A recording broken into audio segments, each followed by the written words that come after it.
현관문은 열어놓으시고 바깥문만 닫으세요.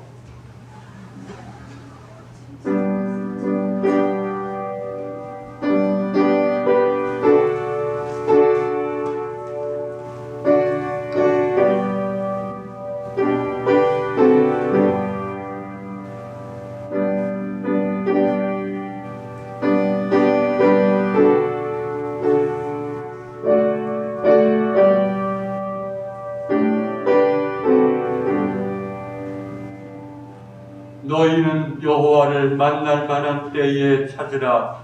가까이 계실 때에 그를 부르라.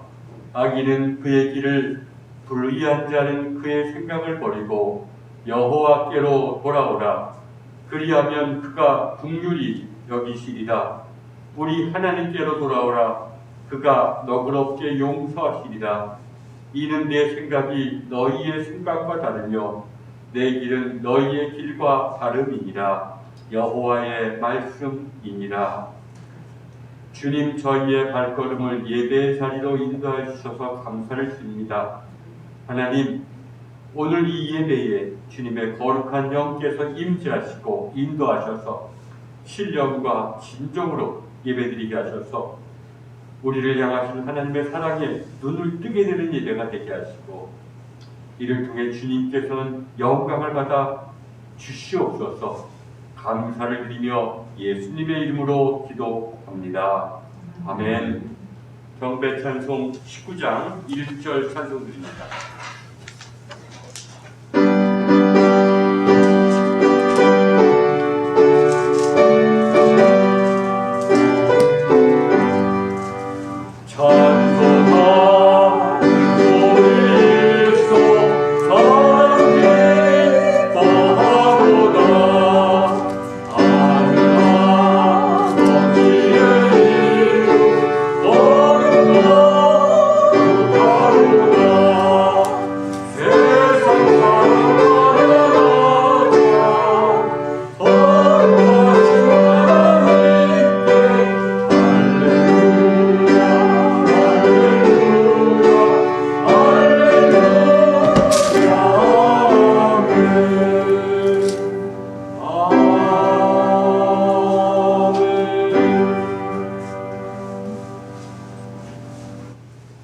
이 시간 하나님 앞에서 죄의 고백을 드리겠습니다.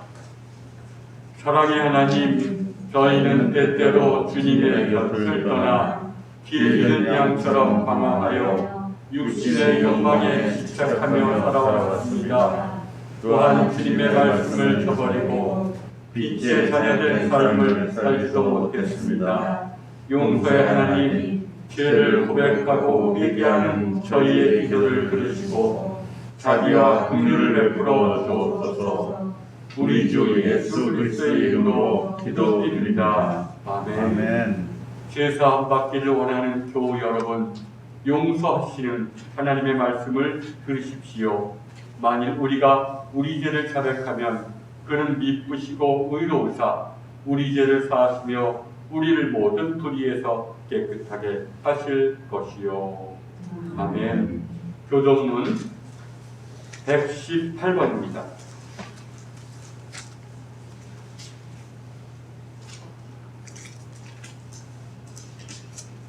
나는 시온의 의가 빛같이 예루살렘의 구원이 횃불같이 나타나도록 시온을 위하여 전쟁하지 아니하며 예루살렘을 위하여 쉬지 아니할 것인즉 이방 나라들이 내 공의를 묻 왕이 다 내 영광을 볼 것이요 너는 여호와의 이름으로 정하실세 이름으로 이끌음이 될 것이며 너는 또 여호와의 손에 아름다운 관 내 하나님의 손에 왕관이 될 것이라.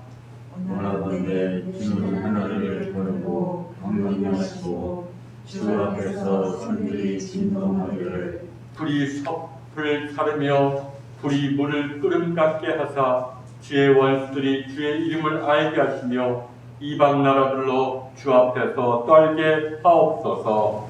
주께서 명령하사 우리가 생각하지 못하는 두려운 일을 행하시던 생들이 주 앞에서 진동하였사오니 주 외에는 자기를 악망하는 자를 위하여 이런 일을 행한 신을 옛부터 들은 자도 없고 귀로 들은 자도 없고 눈으로 본 자도 없었나이다. 아멘. 3장으로 통용하신 후에 이해성 집사님 기도 인도합니다.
우리의 삶을 인도해 주시는 하나님 아버지, 우리의 마음과 정성을 다해 예배드리게 하옵소서. 2020년 한 해를 돌아보며 여러 가지로 어수선하고 어려운 환경이었지만 작은 것에도 주님의 도우심과 손길이 담겨있다는 소중한 은혜를 깨닫게 하여 주심을 감사드립니다. 우리의 소망이 되시는 예수님이 이 땅에 오심을 소망하며 우리의 일상의 현장에서 성실하게 살면서 우리의 이웃들을 조금이라도 돌아보며 주님 오심을 기다리는 저희가 되게 하여 주옵소서. 이 어수선한 시간이 빨리 지나갔으면 하는 마음 간절하지만 그럼에도 불구하고 주님만 의지하고 바라는 믿음이 더 견고해지는 연단과 훈련의 과정이 되도록 인도하여 주옵소서. 한 번도 겪어보지 못했던 위기 속에서도 어렵고 힘들 때마다 도우시는 소망의 주님을 경험할 수 있는 우리가 되게 하옵소서. 병중에 있는 성도들을 위해 기도합니다. 주님께서는 아픈 자들을 항상 긍휼히 여기셨사오니 주님 친히 찾아가 주셔서 위로하여 주시고 마음에 참 평안을 주옵소서. 주님의 말씀을 붙들고 기도할 때에 병에서 치유되는 은혜를 내려 주옵소서. 이 시간 말씀을 들을 때에 하나님은 언제나 우리 곁에 계시며 우리를 섬세하게 인도해 주시는 분임을 깨닫게 하시고 그 주님의 손을 붙들고 살아가기를 결단하는 은혜의 시간이 되게 하여 주옵소서. 올 한 해도 인도하여 주신 주님께 감사드리고 남은 날들도 믿음 안에서 돌아보게 하시고 새로운 삶을 위하여 기도로 준비하게 하옵소서. 감사드리며 우리 주 예수 그리스도의 이름으로 기도드립니다. 아멘. 찬송가 515장 1절입니다.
오늘 성경 말씀은 시편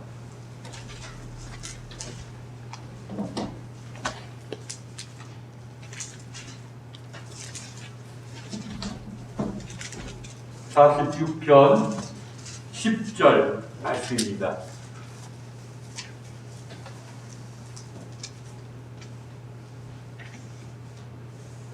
제가 봉독하겠습니다. 이르시기를 너희는 가만히 있어 내가 하나님됨을 알지어다. 내가 문나라 중에서 높임을 받으리라. 내가 세계 중에서 높임을 받으리라 하시도다. 아멘. 이사야 30장 15절 말씀을 또 제가 봉독해 드리겠습니다. 주 여호와 이스라엘의 거룩하신 이가 이같이 말씀하시되 너희가 돌이켜 조용히 있어야 구원을 얻을 것이요 잠잠하고 신뢰하여야 힘을 얻을 것이거늘 너희가 원하지 아니하고. 위기의 순간에 또는 시련의 순간에 하나님께서는 말씀하십니다. 가만히 있으라. 또 조용히 있으라. 잠잠하고 신뢰만 하여라 라고 말씀하십니다. 이 말씀은 굉장히 중요한 말씀이고 또 우리가 신앙생활하는데 늘 되새겨보아야 할 말씀입니다. 가만히 있으라, 잠잠하라는 말, 이 말이 영어로는 침묵 속에 있으라 하는 것입니다. 고요함 속에 머물라는 뜻입니다. 성경에서 우리를 건져주시고 또 인도해 주시는 이는 오직 하나님 분이신데 하나님은 이미 우리와 함께 하십니다. 그런데 그럼 하나님이 계시는 곳을 우리는 간과하고 지나치고 하나님 계시지 않은 곳에서 마치 삶을 영위하고 하나님을 찾으려고 하는 그러한 백성들을 향해서 예언자들이 하나님 계신 곳에 머무르라 이런 말씀으로 Be silent, 침묵 속에 있으라, 고요함 속에 있으라, 잠잠하고 신뢰만 하여라 라고 말합니다. 그러나 백성들은 위기 속에서 위기가 불러일으키는 여러 가지 마음속의 생각을 따라서 급하게 발걸음을 내딛고 급하게 판단하면서 가만히 있고 잠잠한 속에 있지 않고 분주하고 생각에 휘둘리며 결정을 내리곤 했습니다.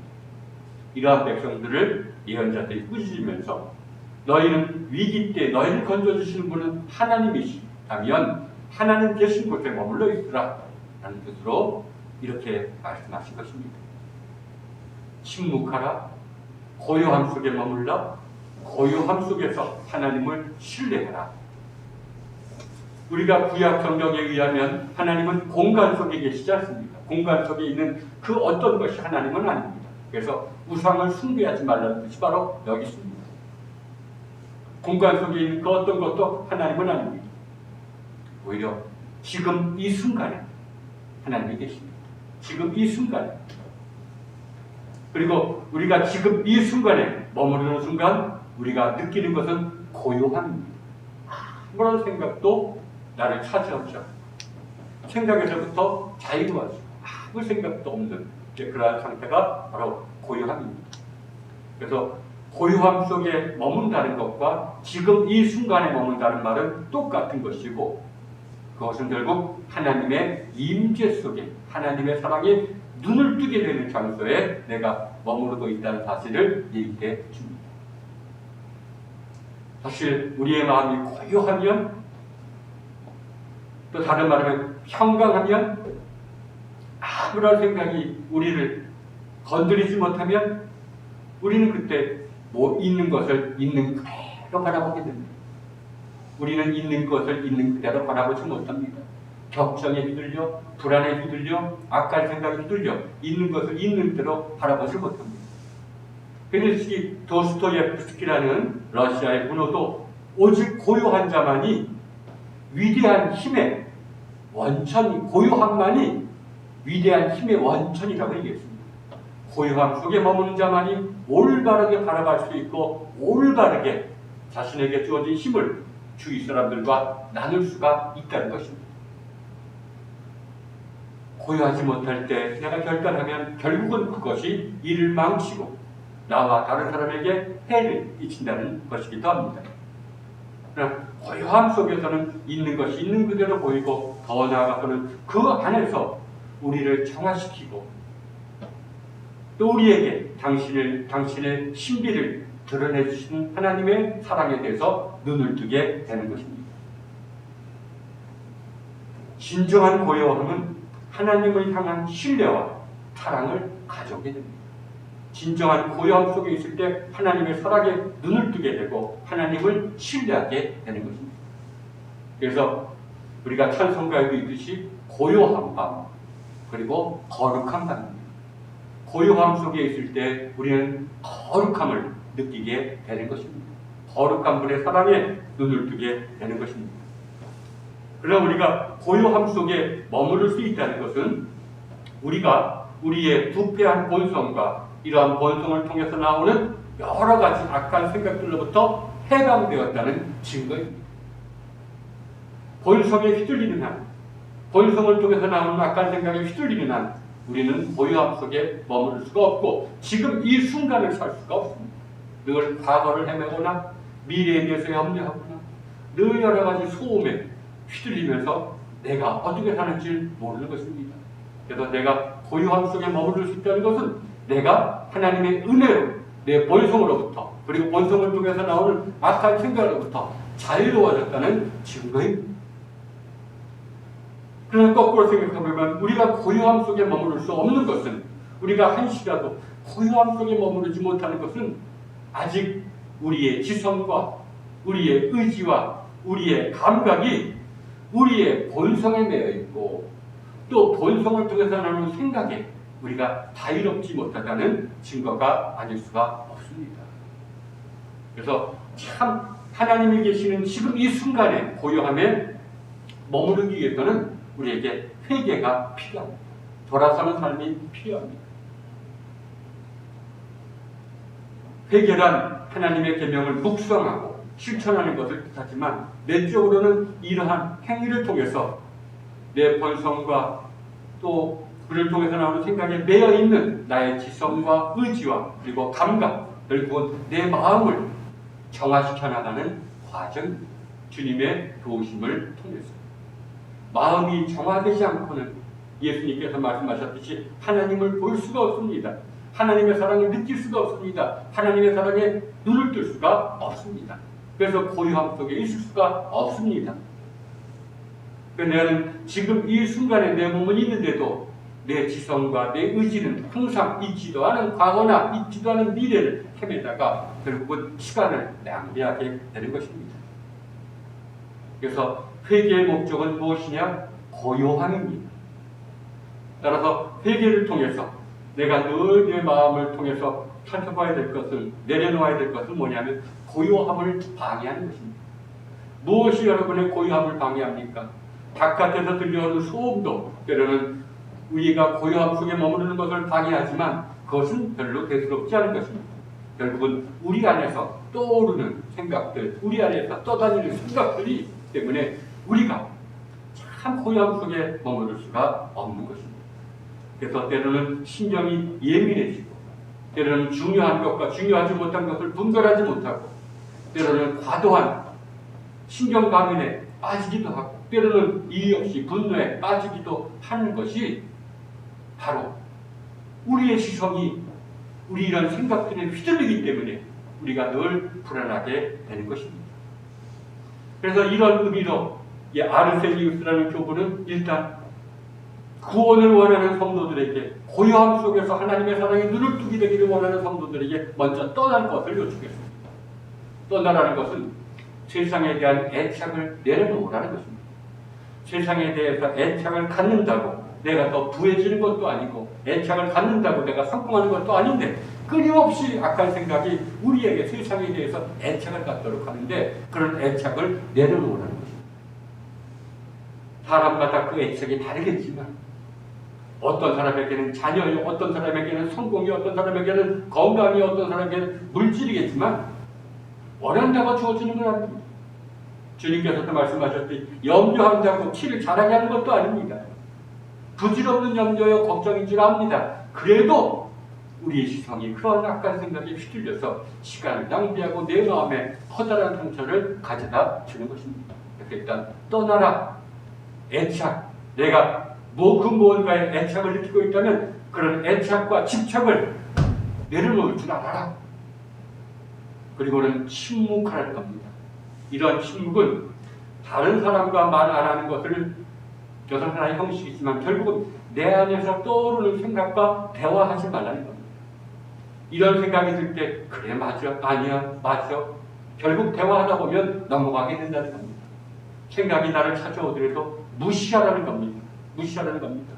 생각과 대화하고 또 때로는 논쟁하게 되는 순간 우리는 그런 생각들에 넘어들어가서 괜히 이유도 없이 충동을 느끼고 이유도 없이 흥분하게 되기도 하는 것입니다.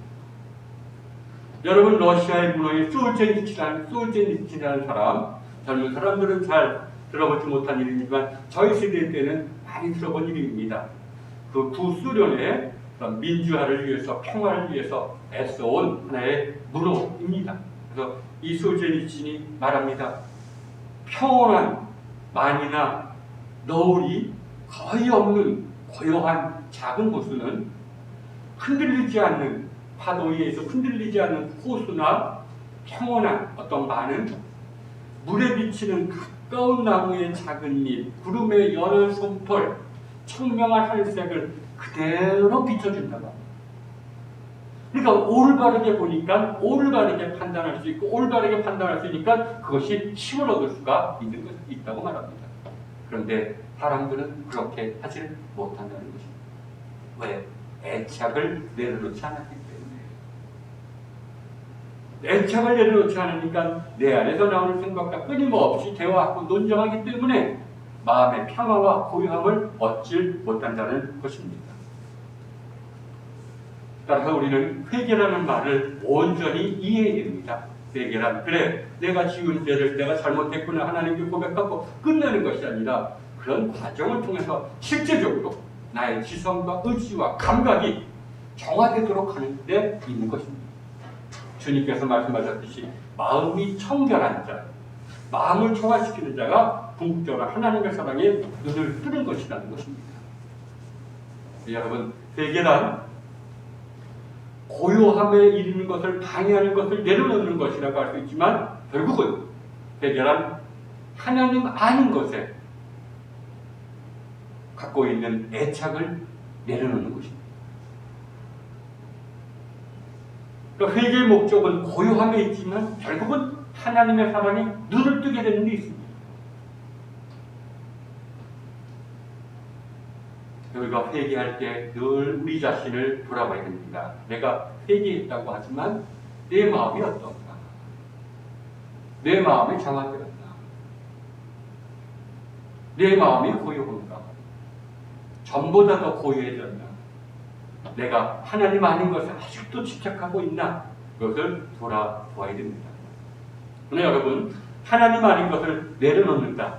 고요함을 이루는 것을 방해하는 것을 내려놓는다. 그러나 모든 것을 내려놓기 위해서는 집중하는 목표가 있어야 됩니다. 우리가 구체적으로 일에 열중하고 있을 때, 집중할 때는 잡념이 다 사라지고 맙니다. 목표 없이는 잡념이 사라지지 않습니다. 그러나 일에 열중할 때는 아무 생각도 들지 않는 고요함의 경지에 이를 수도 있는 것입니다. 그래서 옛부터 노동이라는 것을 영성의 중요한 길로 여겼습니다. 그래서 어떤 교부들은 한가함이라는 것이야말로 영성의 적이다. 아무 일도 안 하고 가만히 있을 때 얼마나 숱한 생각에 휘둘리면서 마음고생을 하고 주위의 사람들에게 어떤 피해를 줍니까? 그러나 일을 어떤 하고자 하는 일이라는 목표를 세워놓고 거기에 집중하려고 할 때 그 과정 속에서 시달림이 있겠지만 온전히 집중하게 될 때 내가 고요함에 이를 수가 있는 것 같이 우리가 마음을 정화시키기 위해서 회개에도 목표가 있어야 됩니다. 그걸 우리 옛 교부들과 또 중세의 십자가의 성 요한이라는 위대한 영성가는 이렇게 말합니다. 우리가 궁극적으로 이러한 회개를 통해서 마음을 정화시키는 이런 과정을 통해서 얻게 되는 것이 무엇인지 생각해보라. 그건 바로 믿음과 사랑이다. 하나님을 향한 신뢰, 하나님의 사랑에 눈을 뜨게 되는 것, 그분의 사랑이 내게 들어오는 것, 이게 내 목표다. 그렇다면 우리가 내려놓아야 될 것이 무엇인지 분명해집니다. 뭡니까? 믿음과 사랑에 거슬리는 것, 믿음과 사랑을 방해하는 모든 것은 내려놓아라 하는 것입니다. 그래, 하나님을 향한 믿음과 또 사랑에 위배되는 것, 하나님 아닌 것을 의지하는 것 내려놓아야 되겠다. 하나님 아닌 것을 집착하는 것 내려놓아야 되겠다. 하나님의 사랑 아닌 것에 내가 애착 갖고 있는 것 내려놓아야 되겠다. 그리고 믿음과 사랑에 방해가 되고 위배되는 모든 것을 느낄 때마다 내려놓아라. 이게 바로 온전한 회개라고 말합니다. 이러한 회개의 길 속에서 주님의 커다란 은총이 주어질 때 우리가 비로소 고요함의 경치에 잠깐이라도 머물 수가 있고, 그때 우리가 하나님의 사랑에 눈을 뜨게 되는 것입니다.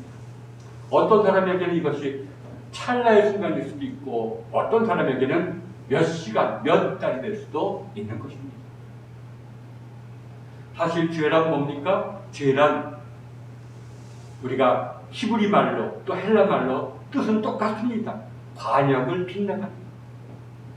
하나님을 향해서 내가 방향을 설정해야 되는데 하나님 아닌 것에 내 방향을 설정해 놓는 것을 죄라고 여겼던 것입니다.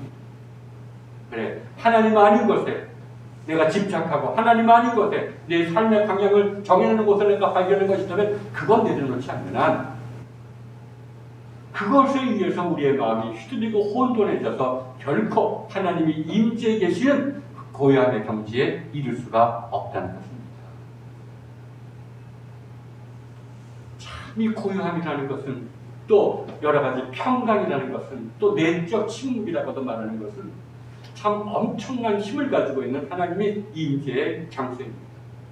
그 속에 있을 때 우리는 오늘 말씀처럼 하나님이 살아계심을 느끼게 됩니다.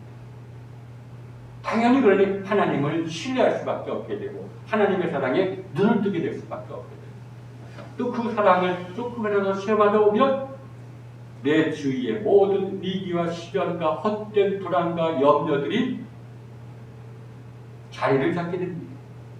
형통하게 됩니다. 부질없는 것들을 내려놓을 수가 있게 되고 또 알수도 모르게 내 길이 형통하게도 되는 것입니다. 그래서 위기 속에서 정말 실제적인 이민족들의 침략이라든지 또 기근이라든지 또 불안 전염병이라든지 이러한 위기와 시련 속에서 불안해하고 갈팡질팡하고 그리고 충동적으로 행동하고 또 막 행동하는 백성들에게 예언자가 뭐라고 말합니까? 가만히 있으라. 침묵 속에 있으라. 고요히 하나님을 신뢰하라. 이렇게 얘기합니다. 그리고 이사야는 여기다가 한 가지 더 붙여서 뭐라고 말합니까? 너희가 돌이켜라는 말이 뭡니까? 회개하여 고요함에 얻을 때 너희가 구원을 얻을 것이요 잠잠하고 신뢰하여야 너희에게 하나님의 구원이 임할 것이다 라고 말합니다. 여러분, 지금은 위기의 순간이지만 오히려 이런 위기를 통해서 우리가 우리 자신을 들여다보게 되는 기회일 수도 있습니다. 내가 참 이렇게 일비하는구나. 조그마한 거에도 내가 이 지금 이 순간에 한순간도 머무르지 못하고 고요함이 내게 주어진 적이 언제였나. 내가 하나님을 믿는다고 하면서도 하나님이 계시는 이 고요함의 장소를 내가 너무 무시하지는 않았나. 이것을 돌아볼 기회가 되는 것입니다. 사실 유대인들의 격언에 의하면 이러한 쉼, 이러한 고요함에 있지 못한 사람은 인간이 아니다라고 말합니다. 그래서 그들은 늘 이러한 힘을 얻기 위해서 노력했고 최소한 일주일에 한 번은 이러한 힘 속에서 머무르라는 의미에서 안식일을 가장 소중한 계명으로 여겨 주었습니다. 그럼 구체적으로 우리가 회개를 어떻게 합니까? 회개를 통해서 우리의 마음을 어떻게 깨끗하게 합니까? 우리의 지성과 의지와 감각을 우리가 어떻게 깨끗하게 할 수가 있습니까? 여기에서 다양한 길이 나오지만 가장 중요한 길은 바로 성경 묵상입니다. 더 늘 강조되지만 성경은 하나님이 주신 가장 위대한 선물입니다. 또 우리가 성경을 묵상하고 성경을 묵상하다 보면 자기를 성찰하게 됩니다. 또 자기를 성찰하다 보면 성경을 묵상하게 됩니다. 그러니까 성경은 우리 자신의 내면을 비추어주는 거울과도 같은 것입니다. 우리의 내면에서 무엇이 일어나는지를 보여주는 거울과도 같은 것입니다. 그래서 성경 묵상을 늘 해야 됩니다. 먼저 성경 묵상을 통해서 우리에게 자주 찾아오는 생각이, 악한 생각이나 불안이나 염려가 우리가 인식하게 되거든. 이러한 생각들을 통해서 자신의 본성을 헤아려 볼 줄 알아야 됩니다. 왜 이런 생각들이 자주 찾아오는지, 왜 이런 생각이 자주 찾아오는가. 그럼 분명 그것에 내게 역할하는 우리의 본성의 문제가 있기 때문입니다. 내 본성이 아직도 이기적이군. 이기적이기 때문에 일희일비하고, 이기적이기 때문에 분노가 찾아오고, 이것을 발견한 후에는 결단을 해야 됩니다. 그래, 내가 이런 생각에 내려놓고 내가 이제 주님의 말씀대로 살아야지. 이것을 일컬어서 청교도 신학자들은 죄를 죽인다고 말을 합니다. 그러나 여기서 오웬이라는 사람은 우리에게 교훈을 줍니다. 한꺼번에 여러 죄를 상대하지 말라. 우리가 이길 수가 없다. 주님의 도움으로도 한 번에 하나의 죄만 상대하라. 이게 진짜 핵입니다. 성경 묵상을 통해서 내게 다가오는 생각을 발견하고 그를 통해서 나의 본성에 이상한 점이 있다는 것을 내가 분명히 인식했다면 그것과 싸우라는 것입니다. 그것과만 싸우라는 것입니다. 그래, 이런 생각과 내가 싸워야지. 이게 내적인 결단입니다. 이런 결단이 실제로 순종의 삶으로 이어질 수도 있지만 실패할 수도 있습니다. 실패했다고 주저앉지 말고 실패할 때 오히려 겸손히 하나님께 기도드리라는 것입니다. 성경을 묵상하다 보면 분명 나를 발견하게 되고 결단하게 되고 그러나 또한 기도하게 되는 것입니다. 이것이 성경 묵상이 가져다주는 은총입니다. 사실 주님은 우리가 이런 싸움에서 우리의 힘으로 죄와 싸워서 이기는 것만을 원치 않습니다. 그리고 사실 죄에서 이기고 이런 생각에 싸워서 이기고 교만해지는 것보다 이런 생각에 휘둘려서 실패한 후에 또 내가 주를 졌다는 것을 깨닫고 주님 앞에 겸손히 무릎 꿇는 것이 더 위대한 일이라고 말합니다. 내가 성공하든 실패하든 주님을 바라보는 것이 중요하고 주님이 내 안에서 나를 깨끗하게 해주는 것이 더 중요하기 때문에 그렇습니다. 성경 묵상을 통해서 우리가 참으로 회개와 정화의 길, 그래서 묵상을 하고 나를 깨닫고 그리고 거기서 내가 기도하고 하는 과정이 그래서 중요한 것입니다. 그러나 우리는 여기서 끝나서는 안 됩니다. 기도한 후에 가만히 우리의 회개가, 우리의 정화가 아주 깊어지지 못했다 할지라도 그래도 주님께 의지하면서 가만히 마음을 바라보는 시간을 가져야 됩니다. 억지로라도 침묵을 유지하면서 그래서 내 마음을 바라보려는 시간을 가져야 됩니다. 억지로라도 내가 정말 고요함에 이르려고 하는 시간을 가져야 됩니다. 그럴 때 우리는 마음속에 쏟아지는 악한 생각들을 바라보게 됩니다. 또는 하나님 아닌 것을 내가 의지하고 있거나 하나님 아닌 것을 내가 하는 것에 애착을 갖고 있는 내 자신을 바라보게 되거나 그리로 유혹하는 생각들을 발견하게 됩니다. 그러나 거기에 휘둘리지 말고 그런 생각을 발견했다면 그런 생각에 넘어가려는 내 지성을 다시 마음으로 거두어 들이는 것.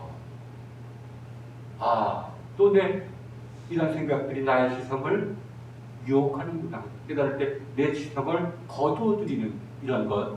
이것이 바로 거둠의 기도라고 우리 옛 영성가들은 말합니다. 그래서 그거는 휘둘리지 않으려고 자꾸만 거두어들이는 것.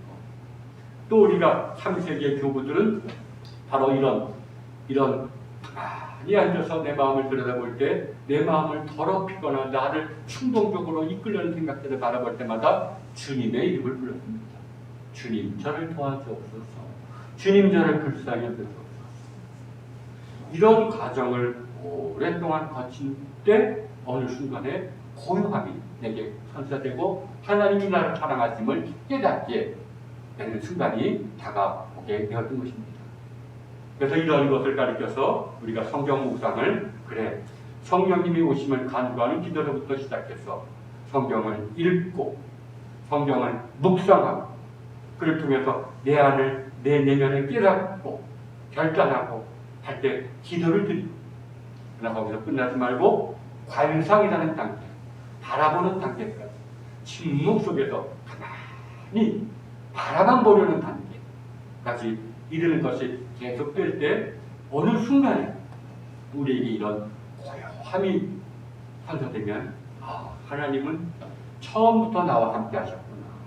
처음부터 나를 부르셨고 처음부터 나를 인도하셨고 처음부터 내 크고 작은 일에 관여하셨구나 라는 것을 깨닫게 되는 것입니다. 하나님의 사랑에 눈을 뜨게 되는 순간입니다. 이럴 때 우리가 성경 말씀을 이해해야 됩니다. 정말 그렇구나. 구원은 위기에서 벗어나는 것은 인간의 힘으로 인간의 지혜로 주어지는 것이 아니다. 인간의 지혜라는 것이 뭡니까? 위기의 순간에 떠다니는 생각 어느 하나를 잡은 것 아닙니까? 그런 생각에 휘둘려서는 결코 우리에게 진정한 구원이 주어질 수가 없다는 겁니다. 그런 생각들을 다 내려놓고 그런 생각들에 휘둘리지 않도록 나의 시선과 의지를 거두어 드릴 때 그래서 하나님이 주시는 고요함이 있을 때 그래서 우리는 하나님의 사랑뿐만 아니라 우리가 하나님의 사랑의 도구가 돼서 올바르게 바라보고 올바르게 판단하고 올바르게 행동함으로써 하나님의 사랑의 도구도 될 수가 있다는 것입니다. 제가 성경 말씀을 다시 읽어주실 때 이 말씀이 한 주일간 여러분의 양식이 되고 묵상의 재료가 되기를 바랍니다. 시편 46편 10절 말씀입니다. 너희는 가만히 있어. Be silent. 영어로는 먼저 너희는 침묵하라. 너희는 고요 속에 머물러. 그리하면 내가 하나님 됨을 알지어다. 라는 말입니다. 여러분의 한글 성경은 너희는 가만히 있어. 내가 하나님 됨을 알지어다. 또 이사야 30장 15절 말씀입니다. 주 여호와 이스라엘의 거룩하신 이가 이같이 말씀하실 때 너희가 돌이켜 조용히 있어야 구원을 얻을 것이요 잠잠하고 신뢰하여야 힘을 얻을 것이오늘 너희가 원하지 아니하고 우리는 하나님의 말씀을 깊이 깨닫고 여기에 순종하는 여러분 되기를 바랍니다. 이제 이번 주 금요일이 성탄절입니다. 우리가 이 성탄절을 항상 고요한 밤을 거쳐서 주님이 우리에게 오십니다. 그 고요한 밤이 바로 거룩한 밤이기 때문입니다. 그래서 이런 고요함에 이룰 수 있도록 정말 그 어느 때보다도 성경 묵상에 힘쓰시는 여러분 되기를 주님의 이름으로 권면드립니다. 신앙 고백하겠습니다. 전능하사 천지를 만드신 하나님 아버지를 내가 믿사오며 그 외아들 우리 주 예수 그리스도를 믿사오니 이를 성령으로 잉태하사 동정녀 마리아에게 나시고 본디오 빌라도에게 고난을 받으사 십자가에 못 박혀 죽으시고 장사한 지 사흘 만에 죽은 자 가운데서 다시 살아나시며 하늘에 오르사 전능하신 하나님의 우편에 앉아 계시다가 전로서 산자와 죽은 자를 심판하러 오십니다. 성령을 믿사오며 거룩한 공예와 성도가 서로 교통하는 것과 죄를 사해 주시는 것과 몸이 다시 사는 것과 영원히 사는 것을 믿사옵나이다. 아멘. 543장 1절 찬양하면서 공헌합니다.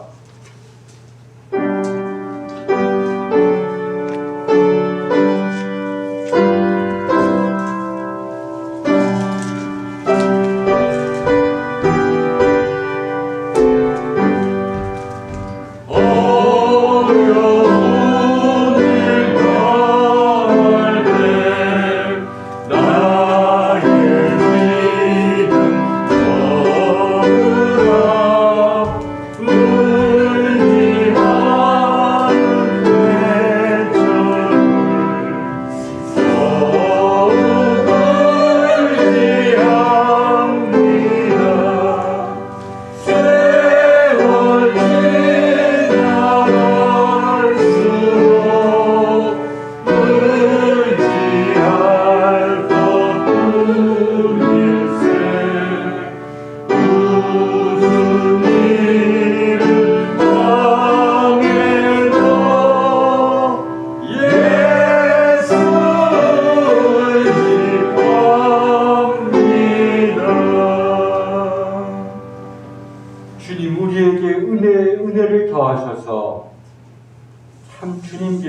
곳으로 저희를 인도하여 주옵소서. 그곳에서 새로운 힘을 얻고 그곳에서 우리의 눈이 열려서 참으로 하나님의 자녀답게 살게 하여 주옵소서. 이같이 베푸신 은혜에 감사하며 예물을 드릴 때 저희의 마음도 주님 나라 안에 받아 주옵소서. 예수님의 이름으로 기도드렸습니다. 아멘. 강림절의 은총이 성도 여러분에게 선사되기를 기원합니다. 이 강림절 기도회 이제 12월 23일인데 이것을 우리가 영상으로 제가 여러분들 단톡방에다가 올려놓을 테니까 가급적 미리 올려놓겠지만 여러분이 이것은 기도회 시간도 마찬가지로 정해진 시간에 가족이 함께 모여서 어떤 그런 기도회를 가지시기를 바랍니다. 그리고 성탄절 예배는 이번 주와 마찬가지로 예배를 드리려고 합니다. 그러나 이제 정부에서 어떤 발표가 있어서 상황이 불가피하게 변화되면 단톡방에다가 올려놓겠습니다. 그러나 현재까지는 오늘과 같은 그런 예배를 드리려고 합니다. 그리고 성구영신 예배는 영상으로 그것도 올려놓을 테니까 정해진 시간에 여러분이 함께 가족들이 모여서 예배를 드리시기를 바랍니다. 그리고 우리가 25일 성탄헌금은 정말 우리가 교회에서 이번에 예년보다 더 우리가 주위에 어려운 분들을 위해서 또 어려운 교회들을 위해서 많이 우리의 헌금을 사용했습니다. 그러나 또 마지막 이 성탄 헌금은 또 우리가 우리 주변에 어려운 분들을 위해서 얼마 되진 않지만 사용하려고 합니다. 그래서 성탄절날 우리가 예배당에서 모이지 못할지라도 우리가 교회 계좌로 헌금해 주시면 함께 취합해서 어떤 우리 주변에 참 어려운 분들 하나를 선정해서 돕도록 하겠습니다. 자, 이제 찬송가 505장 찬송하신 후에 축도로 예를 마칩니다.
주님, 일비하는 우리를 가련하게 여겨주시옵시고 불쌍히 여겨 주옵소서.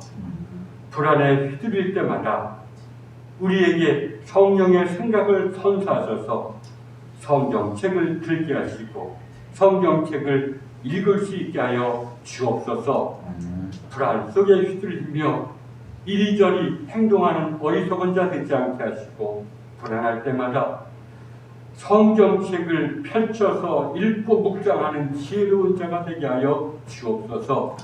하나님, 우리에게 힘을 더하시고 우리의 눈을 열어주시사 하나님이 우리에게 이미 주신 가장 위대한 선물이 무엇인지를 생각하게 하시고 그 선물을 하나님의 뜻에 맞게 사용할 수 있는 분들 되게 하여 주옵소서. 하나님, 우리 교우들 가운데 많은 사람들 몸이 아프고 마음이 아픈 사람들이 많습니다. 주님께서 함께 하셔서 무엇보다도 눈을 열어주셔서 올바른 길을 걸어갈 수 있게 하여 주옵소서. 주님께서 병든 자를 치유하시고 주님께서 상한 마음을 고치시는 주님의 그런 위대하심을 깊이 신뢰하며 어리석게도 세상에 의지했던 저희들을 되돌아보며 회개하는 분들 되게 하여 주옵소서. 이제는 성부와 성자와 성령 삼위일체 되시는 하나님의 은총이 여기 모인 자들과 또 예배의 자리에 있는 자들과 이 교회 위에 영원토록 함께하시기를 간절히 축원하옵나이다. 아멘.